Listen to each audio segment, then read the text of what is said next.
अपने पुत्रों को राज्य गद्दी सौंप करके शत्रुपा के साथ नैमिषारण्य में पधारे, जहां बड़े बड़े ज्ञानी तपस्वी ऋषि मुनि महाराज वहां बैठ करके भजन कर रहे थे।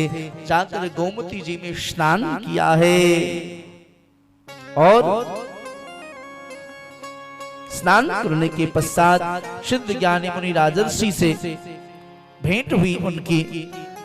सबने वहां के ऋषियों ने दर्शन कराया इनको उस तीर्थ स्थल का।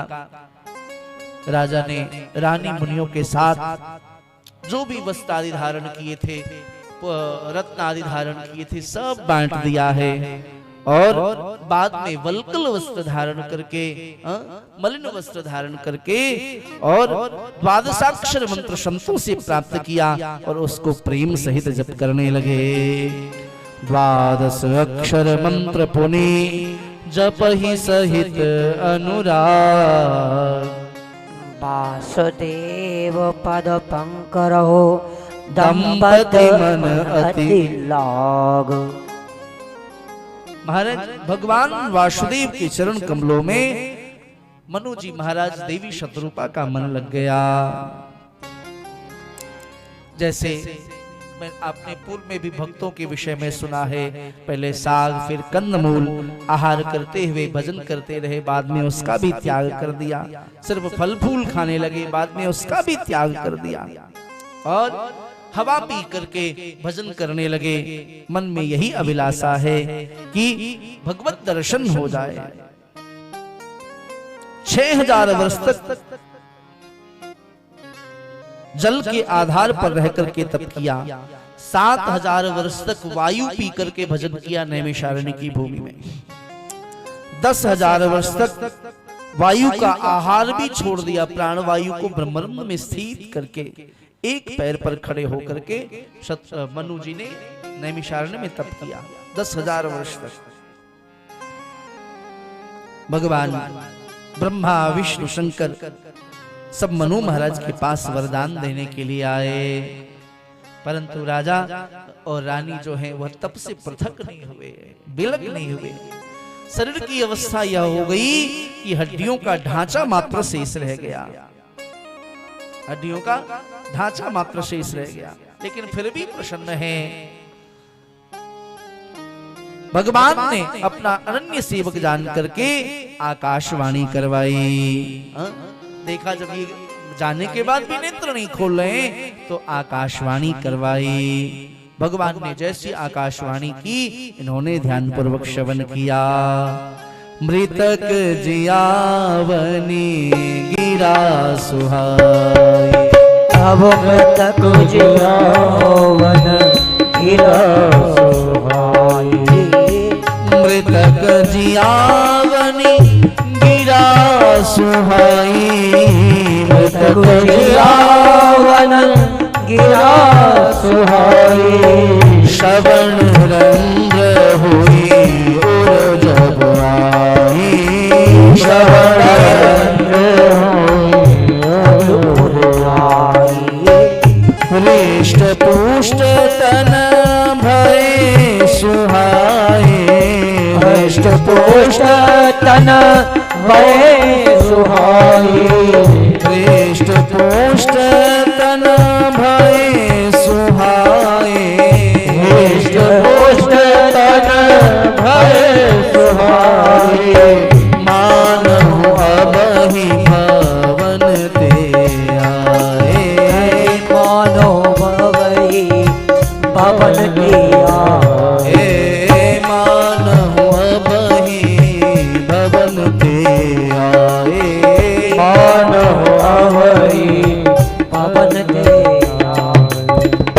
महाराज मनु कहने लगे, सरकार आप सेवकों के लिए कल्प वृक्ष और कामधेनु हो। ब्रह्मा विष्णु आदि सब आपकी वंदना करते हैं। आप शरणागत के रक्षक हैं, आप जड़ चेतन के स्वामी हैं। यदि आप हम पर प्रसन्न हैं तो जो आपका स्वरूप शिव जी के मन में बसता है, जो काकभुषुंडी के मन रूपी मान सरोवर के हंस हैं, वेद जिसकी सगुण निर्गुण कहकर प्रशंसा करते हैं, देखें हम सो रूप भरी लोचन। आपके उस रूप का मैं दर्शन करना चाहता हूँ। देखै हम स्वरूप भरी लोचन, कृपा करहु प्रणतारित मोचन।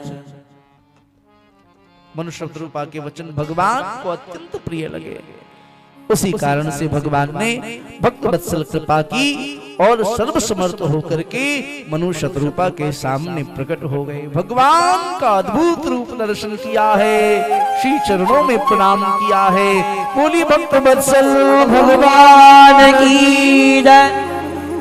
नील सरोरुह नील मणि नील नीरधर श्याम, लाजय तन शोभा निरख कोट कोट सतकाम।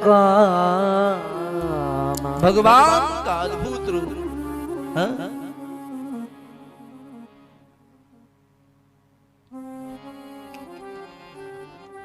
जीव जिस रूप में भगवत दर्शन करना चाहता है, जो उसकी मस्तिष्क के अंदर ठाकुर की छवि बनती है, श्री ठाकुर जी उसी रूप में उसके सामने प्रकट हो जाते हैं। हाँ? भगवान का स्वरूप नील कमल, नील मणि नीले मेघ के समान दिख रहे ठाकुर जी। श्याम वर्ण है, शरण की शोभा देखकर करोड़ों करोड़ कामदेव भी लज्जित हो जाएं, ऐसी अद्भुत छटा है श्री ठाकुर जी की।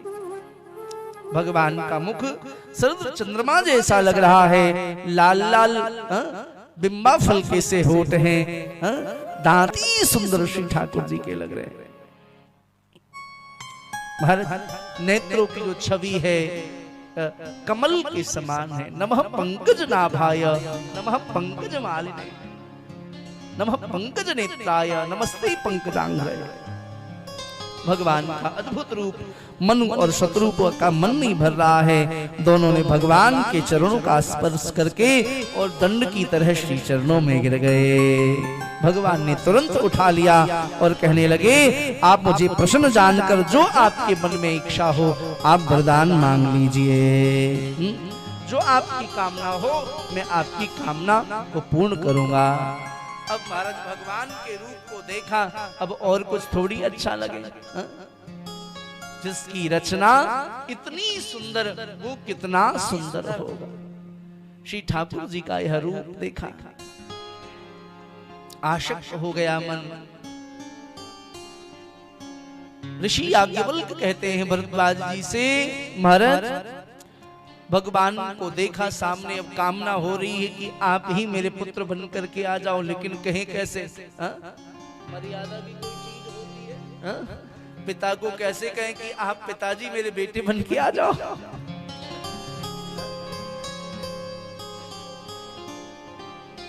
कैसे कह दें कि आप मेरे पुत्र बन करके आ जाओ? कुछ मर्यादा भी होती है। तो बार बार जब श्री ठाकुर जी ने कहा तो श्री मनु जी महाराज जी ने, शत्रुपा ने कहा बड़े भाव से, शत्रुपा जी ने हाथ जोड़ करके, सरकार एक आग्रह था, क्या? बोलो चाहूं तुम ही समान सुत, प्रभु सन कवन दुरा।